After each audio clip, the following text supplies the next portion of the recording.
É isso aí, seja muito bem-vindo, muito bem-vinda a mais um Fora de Sala. Estamos começando mais um programa da sua conversa semanal sobre teologia, cultura e sociedade, diretamente das ondas transmitidas da Rádio Mídia, a sua rádio online. Agora que estamos também exibindo o nosso programa na programação da rádio, não é?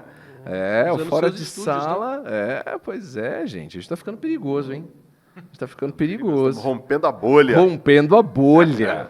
Pois é, falamos diretamente da Unida Atibaia, sempre Unida Atibaia, belicosa. Aí vocês vão ter que decidir. Vocês já estão separados. Belicosamente unida. Polarizados. Partidária Atibaia. exatamente. Atibaia ou... Eu perdi o que eu ia falar, mas tudo bem. Enfim. Isso aí. Estamos na polarização dos adjetivos. Exatamente, exatamente. Você vê como é fácil polarizar, né?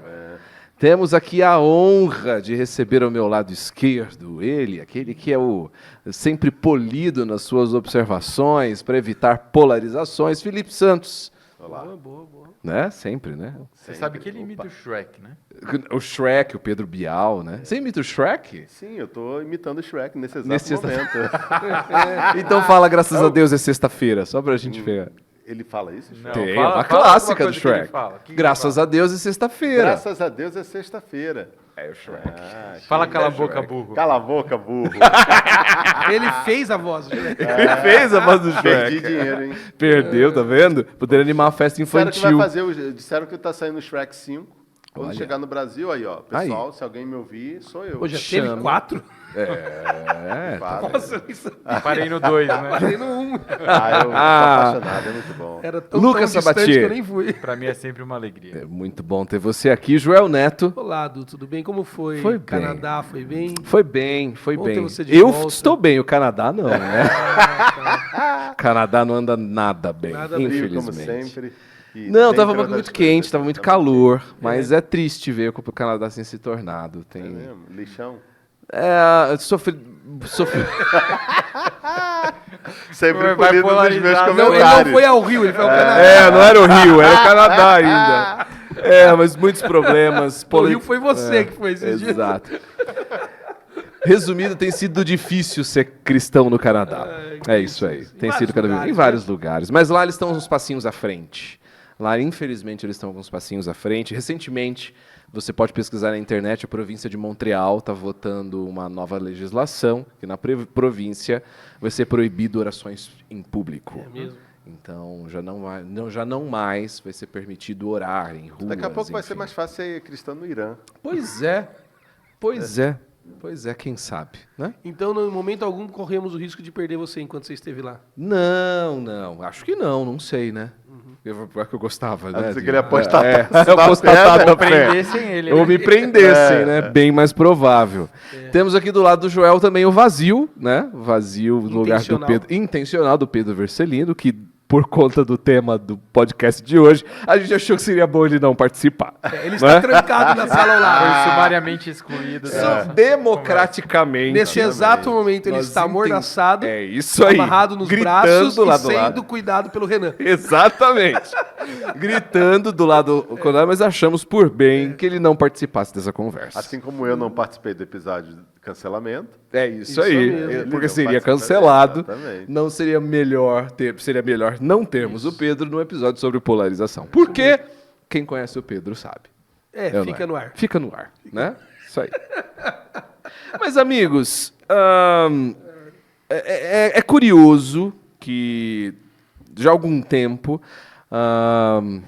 a gente tem percebido cada vez mais seja por conta das redes sociais, ou por conta das nossas últimas passagens políticas, eleições políticas, e estamos vendo isso se reacender agora, uma vez que nos anos que vem, ano que vem nós teremos eleições novamente, mas aquela gritaria, divisão, aquela sensação de que o mundo está se desfazendo em lados opostos, né? Não sei se vocês viram a nova tendência agora na internet, no YouTube, aquele 20 contra 1, né? Uma pessoa vai defender um lado né? e vem 20 pessoas para tentar brigar com ele, discussões, muitas vezes acaloradas, sobre os mais diversos assuntos. Aliás, eu estou curiosíssimo, não sei se já foi ou será, Caio Fábio. Ah, é Ah, mesmo? é? Sério? Um Porque Caio evangélico Fábio... contra 20 ateus. Eu pensei Isso. que era um Caio Fábio contra Mas 20 esse aí ortodoxos, tem, né? mas esse aí eu vi o negócio, mas já 20 tem crentes. evangélico contra 20 ateus. Mas vai ser o Caio Fábio. Eles tentaram fazer um flamenguista contra 20 botafoguenses, mas não tinha deu ninguém, né? botafoguense. O mais legal que eu vi foi um pontual contra 20 atrasados. E o cara tava lá no meio e não tinha ninguém. Esse programa é do Inteligência lá. Não. É de outro programa, canal. acho que São são vários Não, o programas. Jordan E aí Peterson o... teve. É um jeito, Isso. é um modelo. E agora de tem sido um orientar. modelo. Não é um Não. Várias pessoas estão Tem um que tentando... ficou famoso. Eu sou a gente- totalmente por A gente fora. comentou, acho que numa conversa nossa aqui no intervalo, sobre o Jordan Peterson, ele contra 20 ateus, uma coisa Foi, assim, né? foi. Que Saiu alguém disso, falou que foi então. super chatíssima, mó chatice. Eu não sei. Mas enfim, parece Não, que de alguma foi o forma que eu a não gente... assisti. Tá Pois passando é, só. tá passando. Tá passando. Mas parece que de alguma forma a gente abre as nossas redes sociais, rola o feed, o que nós vemos é conflitos, julgamentos, ataques, e dentro da igreja, inclusive. Nós passamos por um momento trágico nas últimas eleições presidenciais, não é? Igrejas se dividiram por conta de opiniões Talvez políticas. nem perto do que passaremos. E, pois é, estamos visto aí que provavelmente nós vamos passar por algo semelhante. Será que existe um caminho para a gente discordar em paz? Será que existe um caminho pelo Evangelho de trilhar esse caos sem perder a graça e a misericórdia que nós devemos estender uns para os outros? Por isso, no episódio de hoje, nós vamos refletir sobre como nós cristãos devemos ou deveríamos andar no meio de uma sociedade polarizada, não negando nossas diferenças, mas aprendendo a lidar com elas de uma forma que reflita o Evangelho. Queridos, eleições presidenciais se aproximam. Como é que nós, como líderes de igrejas, como pessoas que servem em igrejas, como pessoas que lidam no ministério, têm olhado para os anos que se aproximam? Como? Como? Estamos Felipe? apreensivos? Eu passaria Como essa é? pergunta a você, Felipe. Felipe Santos, o que Faria você provavelmente... essa mesma pergunta. O que veremos provavelmente no ano que vem? Já Antes estamos que ele faça agora, pra né? mim. Temos um ex-presidente aí sendo julgado. Provavelmente quando esse programa O sair, atual isso já vai ter presidente que saiu da acontecido. cadeia. Exatamente. Quais são as perspectivas aí, Felipe? Assim, eu, pelo que eu acompanho, pelo que eu leio, eu confesso que eu lia muito mais e acompanhava muito mais. Dei uma diminuída até por uma série de questões. Mas eu não vejo perspectiva de mudança. Eu acho que vai continuar o que foi nos últimos anos aí. Eu acho que a tensão vai continuar lá no alto. Talvez piorar até. Né? Talvez até piore, né? Dependendo do que acontecer aí nas próximas semanas, mas acho que a tensão vai ficar lá no alto. Eu acho que não existe um caminho para a reconciliação. Historicamente, não houve. Quer dizer, historicamente, houve um... Eu não estou lembrando... Tá, eu não vou afirmar com 100% de certeza, mas quando eu paro para pensar em momentos de polarização que não levaram a algum tipo de ruptura muito drástica, eu lembro só do movimento dos direitos civis nos Estados Unidos. Foi o único momento assim na história recente em que uma sociedade ela conseguiu concordar e tolerar alguma coisa sem se fragmentar, sem entrar numa guerra civil. Muitas feridas permaneceram, para quem não lembra, né, a questão dos movimentos, o movimento dos direitos civis na década de 1960 nos Estados Unidos, ali no auge da Guerra Fria, questões de racismo muito afloradas na sociedade americana, os estados do sul dos Estados Unidos ainda com políticas raciais muito restritivas em relação aos negros, e isso gerou, assim, o país virou uma panela de pressão diante de tanto o contexto interno quanto o contexto externo. Aí veio depois a Guerra do Vietnã, aquela situação toda. A década de 60, os americanos eles conseguiram resolver isso entre eles. Fica resquício daqui, fica resquício dali, mas eles conseguiram resolver isso entre eles. O Brasil conseguiu resolver algo que a pressão já não estava tão alta, mas o Brasil conseguiu resolver durante a Constituinte, durante o movimento das diretas já no final do regime militar, a Constituinte, aquela questão da anistia, você depois das primeiras eleições lá para deputados e senadores, não a primeira, né, ali no final da década de 80, pessoas que apoiavam, que estavam envolvidas com movimentos de esquerda e pessoas que eram contra eles conseguiram sentar juntos. Chamada redemocratização, isso, no Congresso Nacional, tivemos vários presidentes e tudo mais. Agora, o que está acontecendo agora, eu não sei se tem jeito porque não é só aqui, é um fenômeno mundial. Sim. Mas é um fenômeno mundial que afeta todo mundo, claro, afeta a sociedade inteira, mas mas a igreja tem sido afetada naquilo que é mais precioso para ela, que é na sua unidade. Sim. Esse é que é o problema. Vocês acham que, de alguma forma, as divisões de opiniões sempre existiram na igreja, desde o movimento de diretas, movimentos correntes de esquerda ou de direita acontecendo nas igrejas, e eu era criança, mas pelo que eu me lembro, essa divisão para mim não era tão nítida ou tão clara como é hoje. Vocês acham que as eleições de 2018 foi realmente onde aconteceu essa ruptura, essa polarização na igreja? Ou vocês já viam indícios disso ainda antes? Então, eu acho, desculpa, eu não estou desfazendo da sua pergunta, tá bom?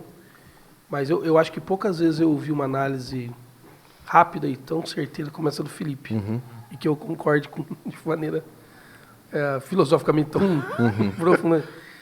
Porque a impressão que eu tenho também, quando eu leio a história, é que, sobretudo desde da queda do muro lá, e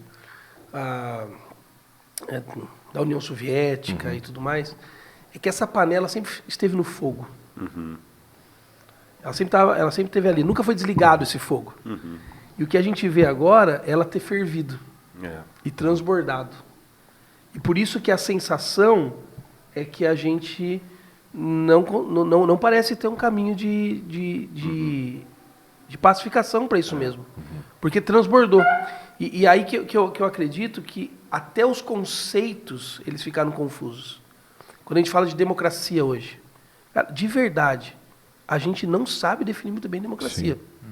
E dos dois lados, dos dois polos, como você está chamando, direita e esquerda, classicamente falando, os dois dizem querer democracia. E é difícil.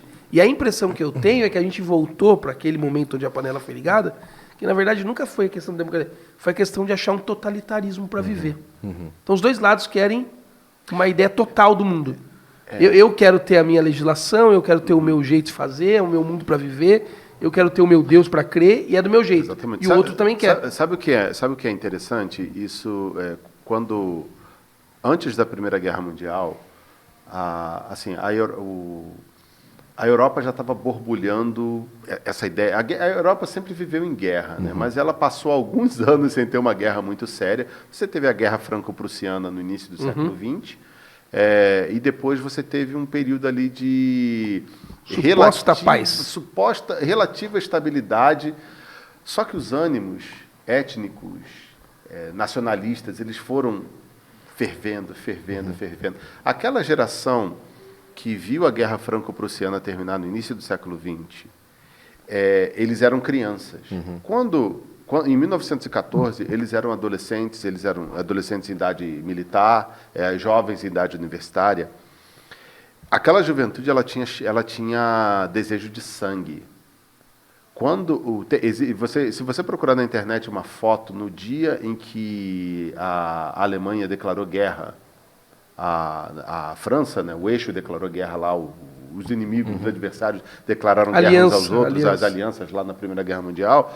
Tem uma foto famosa na Alemanha da juventude alemã, acho que em Berlim, se eu não me engano, extasiada. Eles gritando assim, ensandecidos, porque a guerra finalmente foi declarada e eles estavam com o desejo de matar uns aos outros. É isso que está acontecendo no Brasil. Quando eu penso lá na universidade onde eu fui fazer meu mestrado, uma universidade pública aqui em São Paulo, e eu vi as coisas que eu vi lá no período em que eu tinha matérias que eu ia lá durante 1 ano e meio, ouvindo as pessoas falando, é isso que eu estou vendo lá. Quando eu lembro das movimentações lá de 2014, dos Black Blocs, daquela coisa do 20 centavos, e posteriormente a coisa foi crescendo, é isso que eu vejo. Os jovens, a juventude do nosso país, ela está pronta para se matar. Ela está pronta para se matar.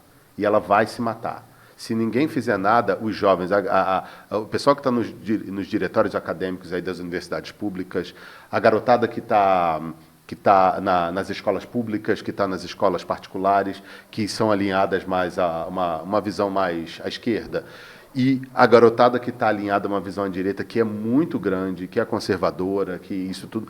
Esses dois grupos, eles vão se matar. É isso que eu ia te perguntar até. Jovens que vestem camisa do Hamas e outros que vestem a swastika. Exatamente. Eu queria te perguntar como professor até. Quando você fala desse jovem com sangue, pronto para a guerra, pronto para morrer e matar, e você falou, como usou como exemplo... E os dois lados estão. Isso que eu ia te perguntar. Os dois lados estão. Você usou como exemplo a faculdade pública, a gente remete logo ao espectro de esquerda. Mas nós chegamos num ponto onde tem... Os dois lados. Assim, porque uma coisa, desculpa me alongar, mas uma coisa é você ver as manifestações aí da direita, pró-Bolsonaro e tudo mais, ver idosos, crianças, aquela galera na Paulista e nos outros lugares, transmite aquele exemplo de paz. Sim. Mas se você tirar da equação essas pessoas mais velhas... Cara, como é que está a cabeça daquela garotada mais nova que está vestida de verde e amarelo lá? Porque a cabeça da garotada que está vestida de vermelho do outro lado, assim, eu já sei como é que está. E a garotada que está... É porque aqui é o fenômeno novo. Exatamente. Sim. É um fenômeno a hora novo. que eles forem para o pau, vai ser igual a briga de torcida. Esse é o risco. E isso chegou dentro da igreja. Assim, a igreja ela está se vendo nisso, porque a igreja é parte da sociedade. Sim, não tem jeito. Inclusive essa é a minha pergunta, porque geralmente, e com exceções, claro, com exceções históricas, geralmente nesses conflitos, em divisões, em situações pró-vida, geralmente a igreja foi uma voz conciliatória. Geralmente com exceções, óbvio. Erramos, não queremos nos abster disso. Mas geralmente a igreja tinha uma voz conciliatória. Só vamos fazer uma definição antes de você continuar aqui, quando a gente está falando de igreja, é a igreja institucional, a igreja do Locus, não a igreja de Cristo como aquela que ele comprou a instituição, sim, exatamente. O movimento, o Locus social, né? Sim, exatamente. Que quem está nos ouvindo, a igreja de Cristo foi comprada pelo sangue dele, está bem obrigada. Exatamente. Né? Mas, de alguma forma, existia essa tarefa de conciliação. Mas, geralmente, e nos últimos anos, inclusive no nosso país, a igreja se tornou parte do problema. Sim. A igreja contribuiu com isso. Quando foi, de que forma nós nos tornamos aí parte do problema sem perceber? Será que não foi na tentativa de, eu estou jogando mesmo para a gente conversar, de querer ser parte da solução? Pode ser. Solução no ambiente político, na arena política, de achar que, em vez da unidade, nós tínhamos que estar atrás. E aí que eu disse lá atrás, eu acabei não formulando tudo, que é a tese da Hannah Arendt, né? A questão do totalitarismo que ela fala, a tirania do totalitarismo, que ela desenvolveu lá na ideia do nazismo. Parece que sempre tem um grupo querendo transformar a legislação de um lugar para ser o seu mundo, do seu jeito de viver. Então você vê na esquerda as pautas de minoria, as lutas por leis que defendam isso, direitos humanos, e do outro lado você vê aqui uma pauta contra isso, uma pauta a favor... Pró-econômica. A favor da igreja, da coisa da religião. Então, todo mundo está pronto para matar o outro lado em nome de um mundo ideal que ele acha que tem que existir para ele viver. Então, isso é um totalitarismo. Então, nenhum dos dois lugares existe uma democracia. Democracia é legal se for do meu jeito. Mas tem um problema assim... Acho que o movimento evangélico também tem uma questão que é difícil, porque o conservadorismo... Assim, o único movimento político na história recente que se contrapôs à esquerda no Brasil, ou à social-democracia, é o conservadorismo, esse conservadorismo de agora. O pessoal chama de bolsonarismo talvez para denegrir rotular, a imagem. Mas isso aí já tinha começado há muito Sim. tempo, 2014, 2015, antes do Bolsonaro surgir. Então, mas o conservadorismo político e econômico, você está falando. Político-moral também, da própria moral. Moral e costume. Oposição às pautas do aborto. Isso aí já existia. Mas não com tanta presença política. Da lógica religiosa de igreja. Porque assim, o conservadorismo, o conservadorismo ocidental, ele nasce sob a influência do cristianismo. Ainda que se tenha se perdido no caminho. Exatamente, mas se você voltar lá na Inglaterra do século XVII e XVIII, se você voltar naquela construção do processo todo, o Hobbes, o Locke, o Rousseau, e os contratualistas, sucessivamente, e você pegar ali a fundação dos Estados Unidos, o conservadorismo ele bebe do cristianismo, enquanto o materialismo ele bebe de outras fontes que são fontes anticristãs. Anti-Deus. Exatamente, século XVIII, final do século XVIII e início do século XIX na Europa, desde lá do Vico. Marx é só uma parte do processo. Né? Sim. A escola de Frankfurt, ela acaba isso bem, né? Ela faz bem acabado. E aí você chega no momento hoje, no século XXI, Brasil, depois das questões todas ali da quebra do país em 2014, 15, 16, aquela situação toda. Você tem um monte de evangélicos. Os evangélicos geralmente se alinham aos valores conservadores. E eles vão querer ser parte da solução, porque evangélico também é cidadão. Evangélico é o padeiro, é o leiteiro, é o cara que faz entrega para você. Qualquer pessoa pode ser evangélico. Ele quer ser cidadão e ele quer ter representatividade, ele quer se engajar. E ele vai se engajar dentro da visão de mundo dele. A visão de mundo cristã dele se enquadra no conservadorismo, que acontece de ser de direita. Perfeito.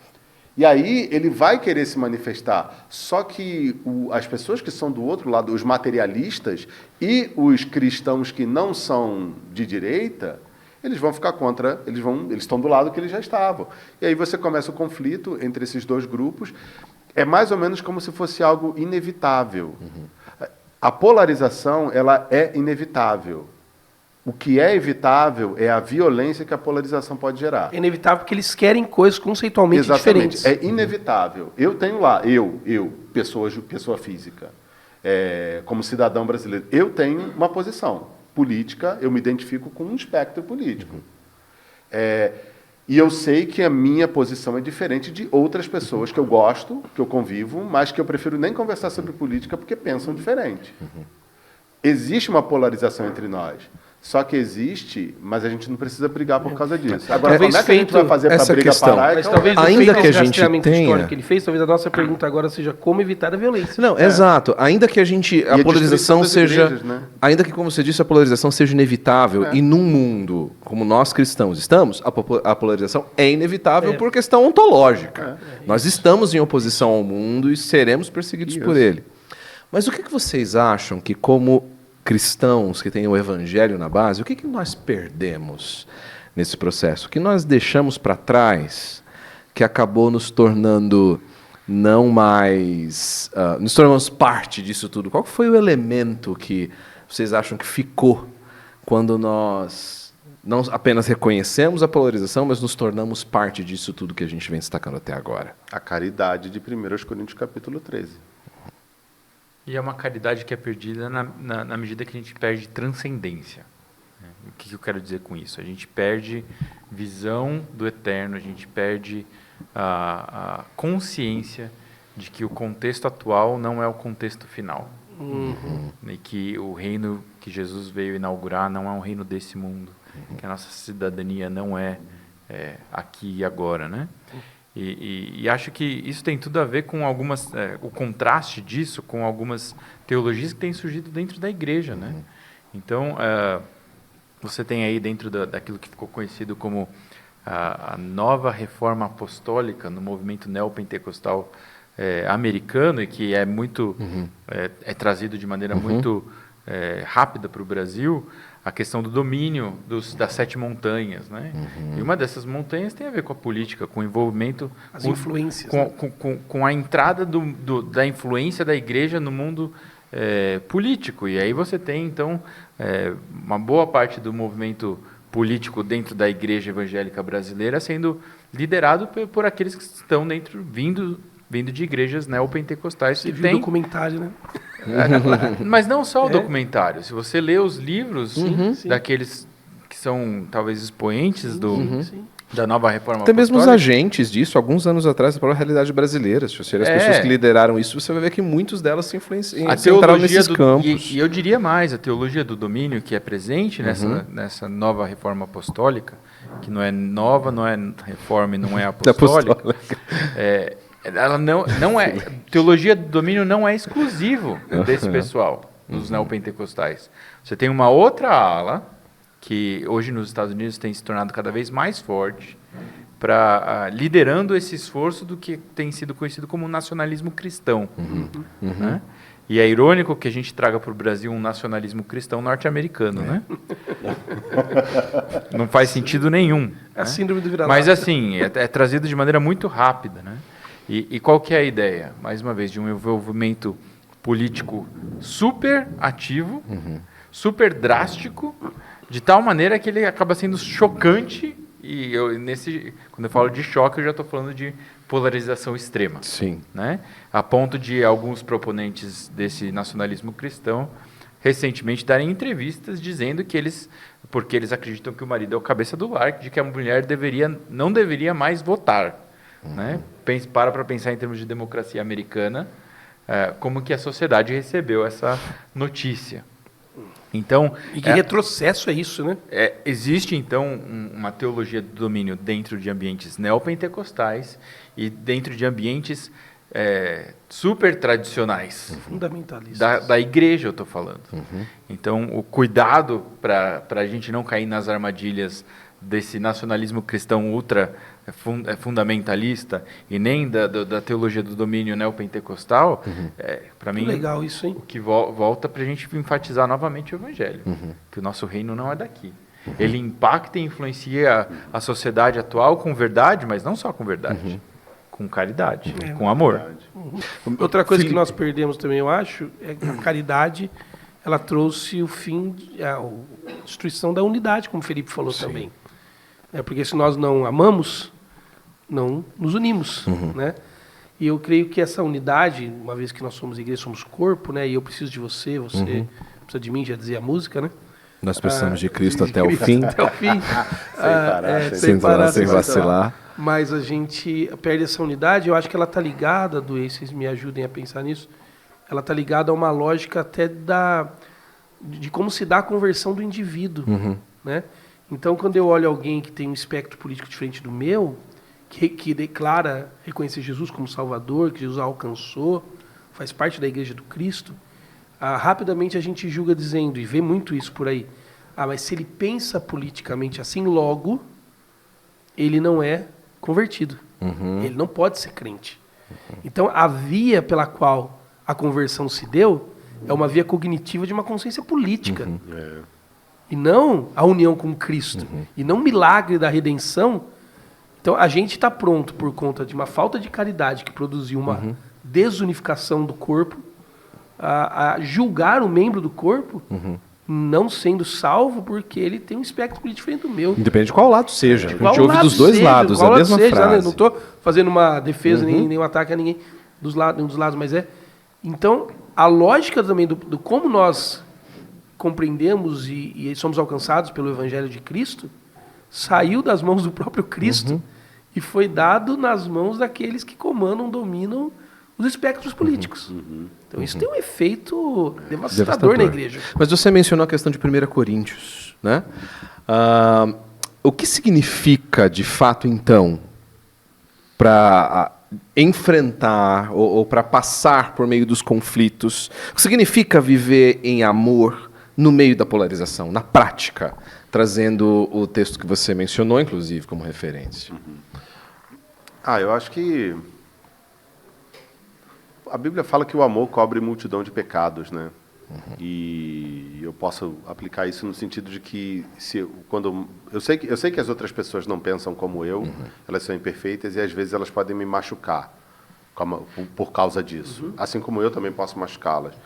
A caridade de 1 Coríntios, acho que ela se aplica. Eu estou usando a palavra caridade. Eu sei que na sua tradução lá evangélica está amor, mas eu acho, mas parece que é bonito, né? A palavra ágape ali, ela pode ser traduzida como amor, pode ser traduzida como caridade. Eu acho que caridade talvez capture melhor o que o Paulo estava querendo dizer, que é aquela ideia de, ainda que você não se doe sacrificialmente, ainda que você não aceite o outro sacrificialmente. A gente, você não é da pastoral da ação social, a gente exatamente, exatamente. Que num programa desse pode soar muito perigoso. Pode soar muito perigoso. Já definimos. Então, A questão voltando então à questão da caridade, é aquela ideia de você...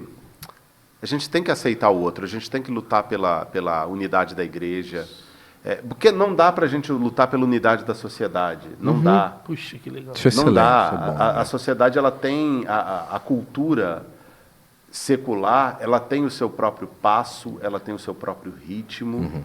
O que dá para nós fazermos é sabiamente chamar a atenção da cultura para que ela não se desintegre, para que ela não se autodestrua. E, por outro lado, é sabiamente impedir que todas essas questões da cultura entrem na igreja e arrebentem com a igreja. Por quê?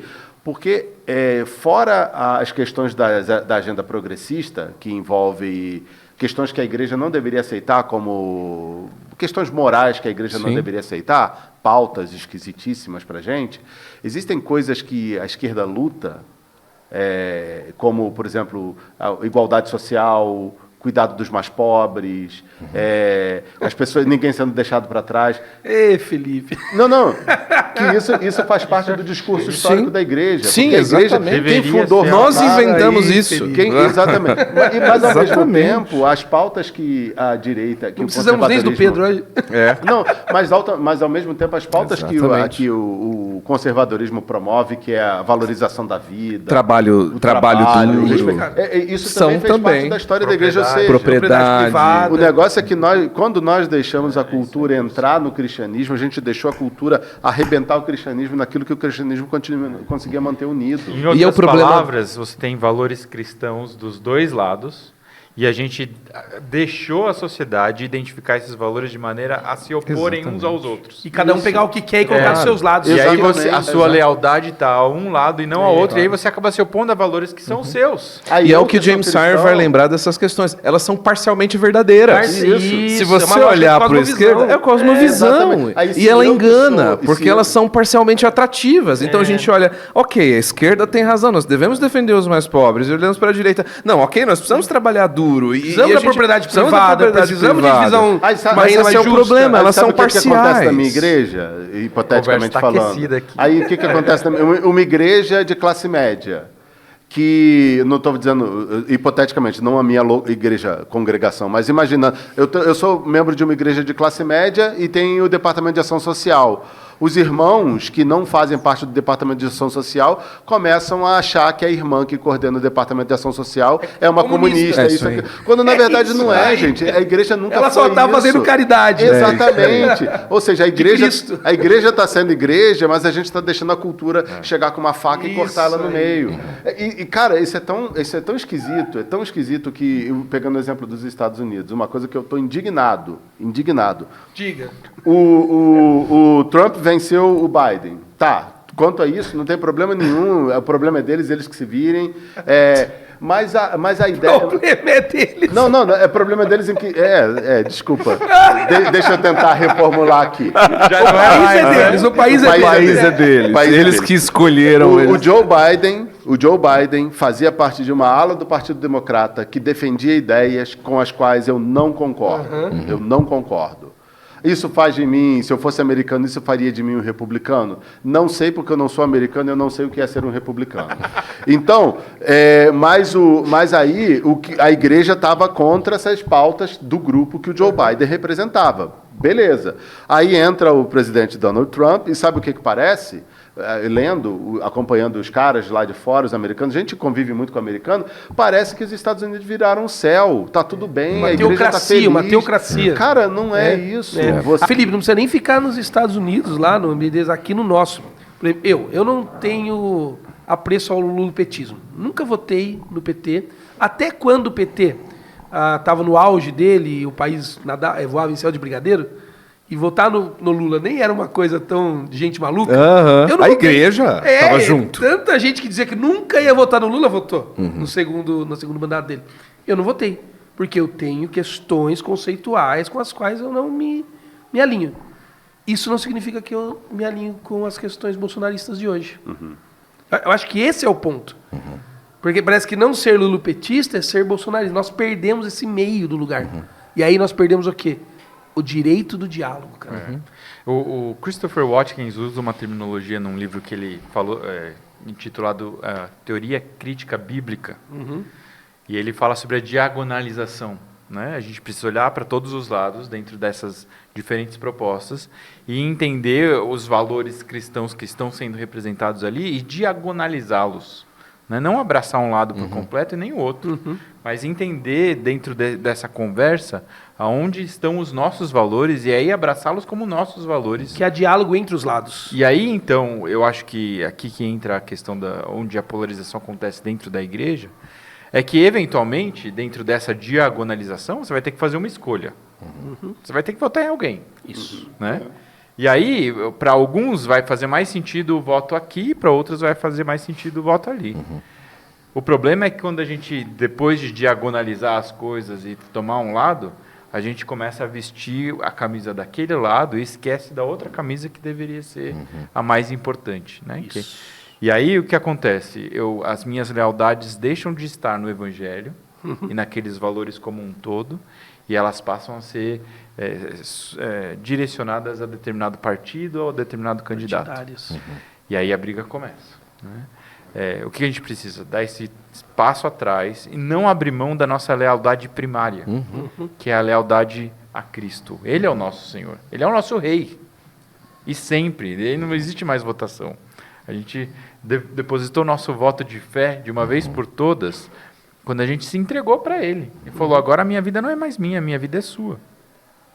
O texto de Efésios capítulo 4, quando Paulo transiciona ali para falar sobre a vida digna do nosso chamado, ele, logo no versículo 3, ele vai falar, façam todo o esforço para conservar a unidade do Espírito pelo vínculo da paz. Então, assim, todo o esforço não é algum esforço. É tipo, dedica a sua vida para fazer isso aqui com esmero, com diligência. Fazer o quê? Conservar o vínculo da paz. E daí ele justifica qual é a natureza, o princípio unificador dessa unidade. Há um só corpo, ou seja, nós somos membros uns dos outros. Quando a igreja se degladia, é como se a mão estivesse socando o rosto, né? Ou dando murro no dedinho do pé.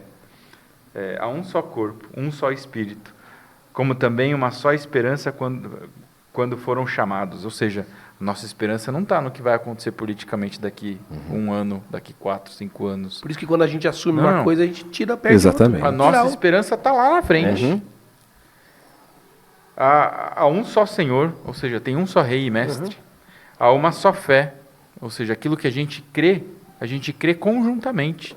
Vamos olhar para o outro como aquele que crê junto comigo. Em Cristo. Há um só batismo. Nós fomos inseridos na vida de Cristo. Né? Há um só Deus e Pai de todos. Ou seja, a gente é família agora. E a gente é família dentro de uma mesma filiação, que é o nosso Deus. Né? Então, Deus, isso é digno da nossa vocação. Né? A vida digna da nossa vocação é a unidade baseada em todas essas coisas. Então, abrir mão disso é abrir mão da nossa essência cristã. E aí, abrir mão da nossa essência cristã por qualquer outra coisa... qualquer outra coisa. É a decisão mais tola, mais burra da nossa vida. E essa natureza que você mencionou, que você acabou de ler para a gente, de que forma ela se manifesta? Ou de que forma ela deveria se manifestar diante de situações de conflito como essa que nós falamos, de divisões? De que forma essa nossa natureza, essa nossa convicção em Cristo, da certeza de quem nós somos e do reino que vai vir. E Billy Graham é maravilhoso nisso, né? Ele fala, gente, eu li a Bíblia até o final e vai ficar tudo bem. O reino vai vir, nós finalmente teremos, a Bíblia acaba bem. De que forma essas convicções e essa natureza se manifesta de maneiras práticas diante de situações de polarização dentro da igreja? O que a gente poderia pensar é que nós vamos pensar coisas erradas, nós vamos ter conclusões equivocadas.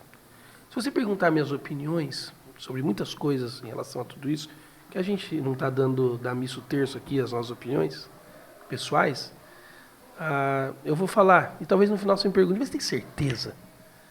Cara, eu acho que não, total E certeza. talvez você tenha certeza Talvez e esteja errado. esteja errado, né? Porque, como eu já disse um sábio certa vez, nós não sabemos que estamos enganados. Se soubéssemos, não estaríamos enganados. Enganados, é a profundidade. Isso é uma total, profundidade. tem que escrever sobre isso. Tem que escrever. Mas Capa de livro. Capa de acho livro. que o caminho seria esse. Nós vamos errar, pessoas erram.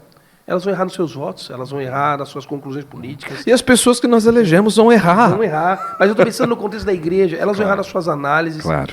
E eu preciso olhar para elas com misericórdia, para ser olhado com misericórdia também.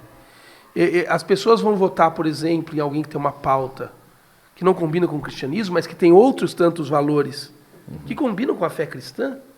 E eu vou dizer, cara, eu não acho que ela devia ter votado, mas isso não desabona ela na minha relação com ela.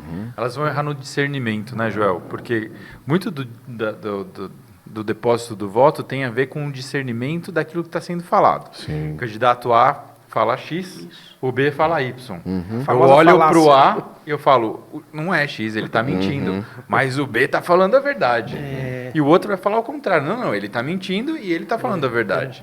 E aí você está tentando discernir os discursos em épocas de fake news, né? Sim. E o meu discernimento pode estar equivocado. Sim. Ou eu diria que talvez todos os nossos discernimentos eles estão equivocados em alguma medida.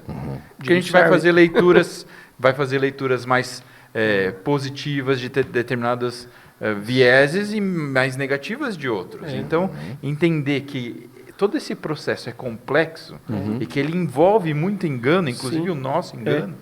Faz parte de uma humildade epistemológica que vai levar ao diálogo James Sire total. de dizer para o outro assim, me fala. Lemos James Sire antes do programa. E essa humildade epistemológica, ela envolve a escuta do outro. Isso. Tá? Então, o que você enxerga ali que eu não estou enxergando? E ouvir, não simplesmente ser ofendido por aquilo que vai ser ouvido. Né? Isso antes do Mas Felipe buscar falar, só para aprender. completar uma coisa, Felipe. E se nós partirmos do pressuposto que o Lucas colocou lá atrás, de que o fim não é aqui, e a esperança que nós temos é em outro lugar, nós vamos habitar a eternidade com esse indivíduo. Sim. Então, imagina o nível da nossa discordância com ele aqui, como ela é diminuída diante da noção da eternidade que nós vamos, e onde nós veremos as coisas como elas de fato são, e não precisaremos mais tomar esses discernimentos pela nossa mente tomada, de alguma maneira, ainda danificada pelo pecado. Nós vamos ver como as coisas são e vamos viver com o discernimento absoluto da beleza, da verdade, da justiça, e vamos habitar com esse indivíduo lá. Então, se aqui ainda não é lá, então vamos assumir que o aqui é só isso. Sim. E que nisso que é só isso, a gente não toma tudo a ferro e fogo desse jeito. Porque senão a gente está tentando transformar o aqui No que vai ser. no que vai ser, e não é ainda. Exatamente. Sim, humildade, cara, humildade é a palavra-chave, não só epistemológica, mas humildade de você saber que você não sabe tudo, que você humildade de saber que você tem seus preconceitos também. Humildade é importante. Tolerância, que a gente reclama tanto que a cultura woke, a cultura progressista não tem, tolerância dentro da igreja. E firmeza. Nós temos que ser firmes e mostrar para as pessoas aquilo que é errado à luz da palavra de Deus. Isso aí tem que ser mostrado, isso não pode ser tolerado, e as pessoas que são vozes proféticas para denunciar esses abusos têm que ser apoiadas pela igreja para... Agora, eu estou falando de corrupção sistêmica, eu estou falando de pautas do aborto, eu estou falando de pautas de gênero que são contrárias às escrituras de liberação de drogas, essas coisas, que são coisas pesadas, acho que os crentes vão concordar. Agora, tem qual é o que a igreja tem que abrir o olho? No início do século XX, final do século XIX, início do século XX, o governo argentino convidou muitos menonitas para se mudarem para a Argentina. E foram para lá morar. Os menonitas, eles são um grupo cristão, eles são originários da Reforma Protestante. Os menonitas têm uma série de características particulares do grupo deles, inclusive eles são pacifistas e eles são muito trabalhadores. O governo argentino convidou menonitas para virem para a Argentina, eles vieram. Algum tempo depois, o governo argentino ele mudou de opinião, porque a Argentina era um país, começa a ter assim, uma pressão católica muito forte para você fazer as coisas de uma forma, e o governo argentino começou a quebrar todos os acordos que ele tinha feito com o movimento menonita. Os menonitas eles ficaram assim desesperados, sem saber o que fazer. Né? E agora? O governo paraguaio convidou os menonitas para irem para o Paraguai. E eles foram, então, morar no Chaco. O Chaco é a parte quando você olha para o seu mapa, o Chaco é a parte da esquerda, seria a parte ocidental do Paraguai, do lado de lá do Rio Paraguai. E o Chaco ele é bem maior do que a parte oriental, e 95% da população do Paraguai vive na parte oriental, que seria a parte próxima ao Brasil. Os menonitas foram para aquela parte que morava pouca gente, o Chaco. Naquela época, ali, se eu não me engano, em 1932, houve uma guerra entre a Bolívia e o Paraguai por conta da saída ao mar. Você é uma enciclopédia. Eu tô aqui encantadíssimo. O cara começou mano. com a Guerra Prússia. Tá lindo, eu queria um A caderno, Guerra cara. Franco-Prússia e termina da no Guerra conflito. Franco-Prussiana, a história dos menonitas na América. História menonita do Paraguai e do Chaco. No Chaco. E ele definiu bem onde é o Chaco. Você vê? Histórias bonitas que você acaba marcando. Então, houve uma guerra muito violenta entre o Paraguai e a Bolívia por conta de um território dentro do Chaco. E havia uma pressão dentro do governo paraguai para que os menonitas fossem convocados para lutar. E eles moravam lá, né? Só que aí o governo paraguaio decidiu manter a promessa, cumprir o acordo, e eles não chamaram os menonitas. Os menonitas se envolveram com a guerra ainda assim, sabe como? Indo para o campo cuidar dos feridos, tanto bolivianos quanto paraguaios. E hoje, até hoje, a sociedade paraguaia tem uma admiração enorme aos menonitas. Sabe o que vai acontecer se o movimento evangélico brasileiro não abrir os olhos? Ao invés de nós agirmos como os menonitas paraguaios que se envolvem na guerra, porque uma guerra vai acontecer e já está acontecendo. Ao invés de agir como os menonitas que se envolveram na guerra para cuidar dos feridos, nós nos envolveremos na guerra como soldados, como muitos cristãos na Europa se envolveram na Primeira e na Segunda Guerra Mundial, porque seguiram ideologias que eram ideologias que não tinham nada a ver com nada e simplesmente geraram a destruição das pessoas. Isso era uma ideologia para tentar fazer o mundo ser do seu jeito. Exatamente. Onde só sobrevivesse você. E aí existe a subversão da própria doutrina cristã, onde ela vira uma ferramenta, um instrumento para o problema é que o imperativo categórico da felicidade, do mundo bom. Pronto, aí, ó. Pronto, lá vem. O imperativo categórico. Lá vem. Nossa. Não, é sério. O problema é que o imperativo categórico da felicidade. Eu não tenho vocabulário para essa conversa, gente. Eu não tenho. Desse mundo perfeito que tem um arcabouço filosófico para esse debate. A gente está buscando, que só tem um jeito desse imperativo categórico dar certo. Para o maior número de pessoas serem felizes, o que você faz? Você mata os tristes. A morte é o fim de todos os problemas. Exato. Sem homem, sem problema, já diria o Stalin. Mas se você quer gente feliz, você mata todos que não concordam com aquele tipo de felicidade. E esse é um perigo. E vai terminar mal sempre isso. Terminar mal. Exatamente. A igreja, então, ela tem que se manter, ela tem que co-beligerar com os que lutam pelo bem? Sim, Francis Schaeffer, né? Sim. Ela tem que se envolver dentro dos limites da atuação dela para ajudar a sociedade a se estabilizar, a ser mais justa e tudo mais? Sim. Mas, ao mesmo tempo, a igreja ela tem que entender qual é o seu espaço e perceber e se cuidar, assim como os menonitas, e se cuidar porque a hora que a cultura ela for mais rápido que a velocidade permitida e ela meter a cara na parede e se quebrar toda, alguém tem que estar lá para catar os pedaços. Agora, se a igreja tivesse destruído junto com a cultura, quem é que vai sobrar? Felipe, eu tenho a impressão que se você recebesse um convite para morar numa comunidade menonita, seria fácil. No Chaco. No Chaco. Você, Carol, as 3 crianças. O pessoal fala... Você é pastor lá. Fácil. Eu nunca fui, mas a galera fala que você pega a estrada no Chaco ali, é tudo árido, lugar seco, você dirige ali 2, 3 horas, de repente você chega na Alemanha. Uau. Que legal. Um lugar assim ótimo, cidades lindas e tudo. Agora eu preciso conhecer o Chaco. Agora precisamos fazer uma viagem do Fora de Sala. Fora de Sala mostrando o Thiago. Faz uma excursão. Já faz o anúncio. É isso aí. Devocionais diárias. Devocionais diárias do Chaco. Venha conhecendo o Thiago. Vem com a gente. Vem com a gente no Fora de Sala. Gente. Ou vai para Israel, nós vamos levar o meu convite pro Thiago. Vamos falar pro Saião se ele não quer ajudar. Se o Saião não leva a gente na Bíblia. Gente, acho que é isso, né? Você acho que lembra a gente que viver o evangelho numa sociedade polarizada não significa viver em fraqueza, não significa ser fraco, né? Mas significa responder o evangelho como o evangelho, né? Como alguém que ouviu, que compreendeu, que perdoou, que agiu com sabedoria, que consegue agir e viver o amor que nós recebemos mesmo quando nós estamos diante daqueles que pensam diferente de nós. Que curou no meio da guerra. Pois é, pois é. Estendeu a mão no meio da Que guerra. você se lembre disso nos próximos meses, que você se lembre que nossa cidadania é muito maior do que a cidadania que nós recebemos de qualquer partido político. Isso. E agora, para encerrar esse programa Ele que foi pôde voltar, tão agradável, liberamos. eu quero convidar Pedro Mandamos Vercelino desamarrá-lo. para entrar. Agora a gente já soltou. Ele conseguiu se Já Ele acabou, conseguiu. tchau. Você não sabe o que é o Tchaco. Você não sabe onde moram os É menonitas. isso aí. Não sabe como começou a Guerra Franco-Prússia? E você não sabe o que é o imperativo categórico. É isso aí. René Descartes. Não. Gente, eu não sei nem qual é o assunto Não desse sabe o que é podcast. imperativo Você categórico. Trabalhando e voltei. Você só tá solto na sua gaiola porque o Renan foi embora. Isso. E o programa acabou. E você pode voltar, tá bom? Qual foi o assunto desse episódio? Foi. É um que você não pode participar. Tchau, tchau. A gente se vê. Tchau, tchau.